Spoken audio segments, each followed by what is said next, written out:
په پاکستان کې کني نو پکې کې الله په فضل هغه صحابه د او د ریپور د مقابلې له مخکې شوې ده دا خوره ډېره درخېده ده او دا موږ د فخر سره وایو چې نن دې صحابه دوه سپوت پیدا کړي دي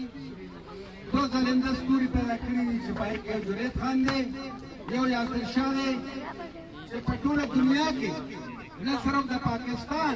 د بالخصوص د صحابه نوم دې روښانه کړی دی موږ نن انتهایي فخر سره خبره کولی شو نن دوه پلیر دا زموږ د صحابه نمایندګي کوي او پرون مې کتل یو څو ځوانان انډر 16 دام چې کوم دی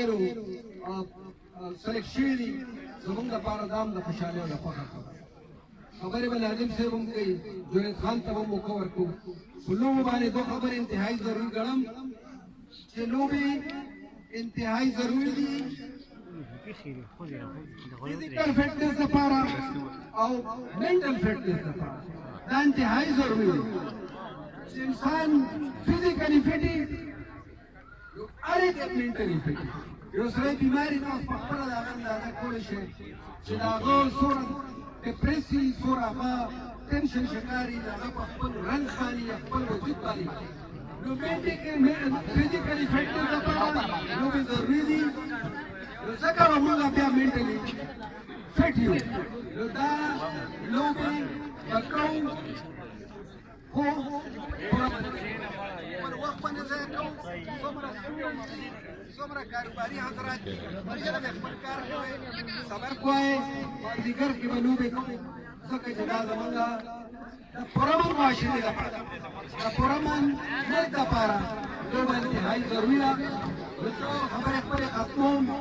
په اخر کې یو ځل بیا د کمیټې تیمارو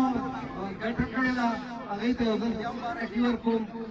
خراج تحسین پیش کوم او خپلو ډېرو ګرانو مېلمنو ته یو ځل بیا هرکلی ویم او په اخر کې د کمیټې لپاره د 100,000 روپۍ اعلان کوم